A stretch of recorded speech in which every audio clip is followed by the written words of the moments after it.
Bonjour les taureaux, j'espère que ça va bien.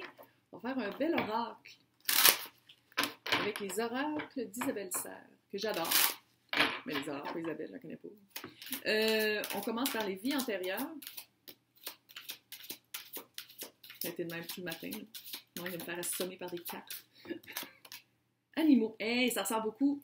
J'ai l'impression qu'avec la COVID, on est dans le temps de la COVID en ce moment, dépendamment de quand vous écoutez, même si c'est intemporel. Mais j'ai l'impression que en ce moment, les animaux sont très importants dans nos vies. Parce qu'on n'a pas le droit de sortir. On n'a pas le droit de sortir et on n'a pas le droit de rien faire. Fait qu'on a des animaux qu'on les aime.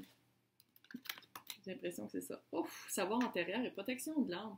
À qui je m'adresse? Protection de l'âme, là, ça veut dire que soit que vous êtes capable intuitivement de vous protéger tout le temps contre des attaques contre je veux dire, n'importe qui va magasiner chez Walmart, vous faites attaquer par votre âme, littéralement, parce que c'est très dark et c'est très... j'aimerais peut-être pas dire... dans des magasins de grande surface. Vous faites attaquer par soit des vampires d'énergie ou whatever. T'sais, on le sait, quand on revient de là, tu sais, là, quand on revient de magasiner puis on est absolument épuisé, puis je veux dire, c'est pas compliqué, là, conduire puis aller acheter de la bouffe, là. Mais quand on revient puis on est épuisé, là, gros signe qu'on s'est fait attaquer psychiquement ou spirituellement ou peu importe comment vous l'appelez ça, mais vous êtes capable de vous protéger à cause d'un grand savoir antérieur. Clairement, ça, c'est le vie antérieure d'Isabelle Serre, là, ce deck-là. Mais j'ai l'impression que votre grand savoir antérieur vous fait... vous êtes capable de vous auto-immuniser de qu'est-ce qui entoure. Surtout en ce moment, là, le monde dark en ce moment, là, sont dark. Puis ça s'en va pas en mieux, là. Fait que j'ai l'impression que vous êtes capable de vous protéger. C'est un savoir comme inné. Vous êtes comme né avec ce savoir-là. Mais une chose est sûre, les animaux sont pas...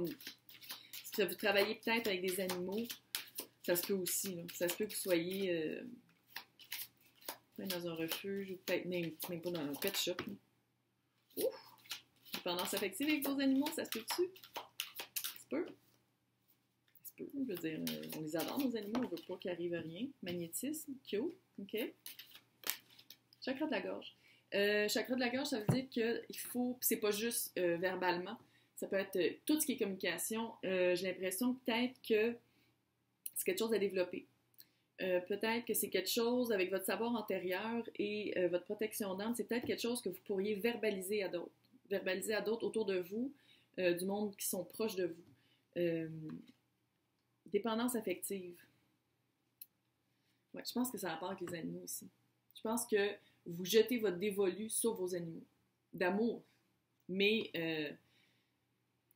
c'est pas plus sain, là. Il ne faut pas non plus aller dans l'extrême. J'ai l'impression qu'il faudrait travailler peut-être... oui, leur donner de l'affection, oui, bien les traiter, clairement, mais pas non plus dépendre d'eux. Dépendre de... Tu sais, quelqu'un qui parle toujours à ses animaux, puis « Oh, mais pourquoi t'es frustré? » Le chat fait juste miauler, là. À un moment donné, ils sont là pour nous assister sur Terre pour que ce soit moins pire, là. Pas le contraire. Mais il faut bien les traiter, parce que ceux qui traitent mal les animaux finissent en enfer pour de vrai. Sinon, c'est moi qui les envoie là. Oh.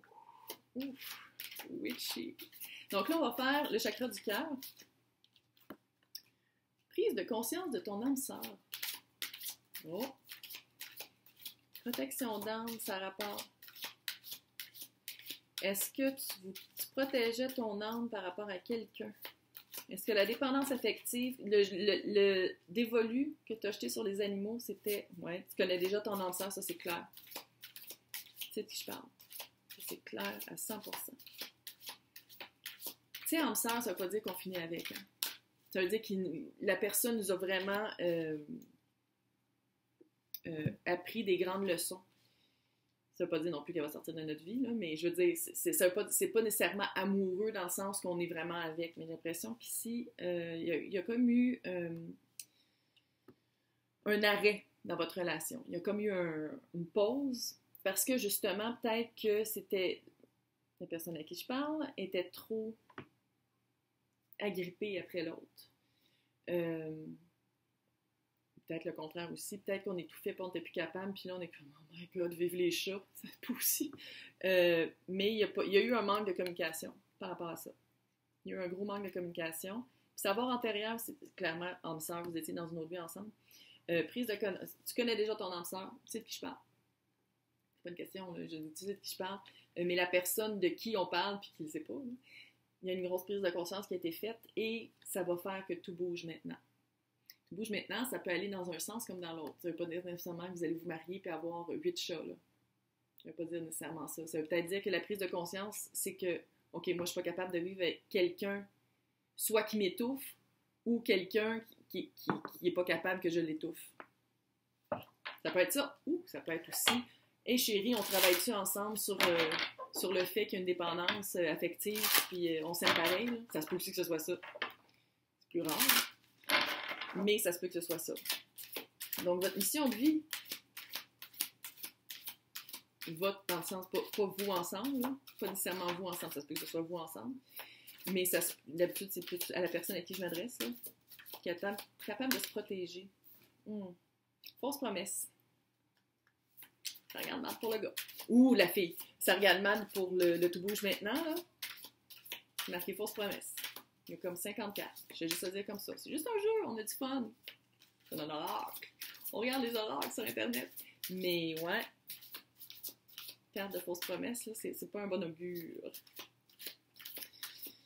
Pourquoi il n'y en a pas d'autres qui sortent, je ne le sais pas. On va remédier à la situation. Celle-là. Le guérisseur, entreprise familiale. Tu sais, l'âme sœur, là, c'est pas nécessairement amoureux, comme j'ai dit 20 fois depuis que je fais ça, là. Mais ça peut être aussi familial. Tu sais, on apprend, c'est quelqu'un avec qui tu apprends beaucoup, des grandes leçons, c'est pas nécessairement négatif non plus.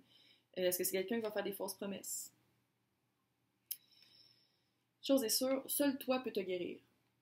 Faut que tu décides de qu'est-ce qui marche pas, et de qu'est-ce que tu veux et qu'est-ce que tu veux pas. Ah. C'est juste de cliquer dans ta tête? Je pense que oui, je l'ai senti jusqu'ici. Entreprise familiale, est-ce que tu vas commencer une entreprise familiale ou t'en fais déjà partie? Mais là, c'est aligné avec le tout bouge maintenant. Fait que d'après ce que je peux voir, soit que l'âme sœur peut être quelqu'un d'amoureux avec qui ça ne marchait vraiment pas, puis que là, ça va être fini pour de bon, puis là, on passe à autre chose, puis on se lance dans autre chose que qu'est-ce qu'on pensait bien avec cette personne-là. Ou cette personne-là fait partie de notre entourage familial. Ça peut être un cousin à 2000, c'est pas obligé d'être frère-sœur ou mère-père, là, mais faire vraiment attention aux fausses promesses. Et les fausses promesses, ça rapporte directement avec dépendance affective. Dès qu'on se sent un petit peu manipulé par rapport à ça, dès que ça fait ding-ding-ding dans notre tête, parce que protection d'âme, ça veut dire que le ding-ding-ding, l'intuition est déjà là. Fait que dès là qu'il y a comme on se sent pas bien, il y a quelque chose qui marche pas, il y a quelque chose qui ne résonne pas avec nous, fausse promesse. Il faut vraiment regarder les fausses promesses, qui les fait et comment on réagit par rapport à ça. Ah, non merci, ça me parle pas. Ça ne résonne pas. Je ne fais pas partie de ça. Bonne journée. Genre, on peut faire ça comme ça, on peut mettre ça cute, avec l'humour. Une chose est sûre, il y a une dépendance affective absolument à guérir. Est-ce que c'est par rapport aux animaux? Est-ce que c'est par rapport à la famille? Ça se peut aussi. Mais c'est très, très fort. Il faut le communiquer. Communiquer pour transcender ça. Mais il y a quelque chose qui s'en vient qui va faire tout bouger. C'est une bonne nouvelle. Ça veut dire que les choses changent. Ça veut dire qu'on évolue. Ou on a des occasions d'évoluer encore plus. Ha! Donc, bonne chance et ça va être une belle occasion de se guérir par soi-même.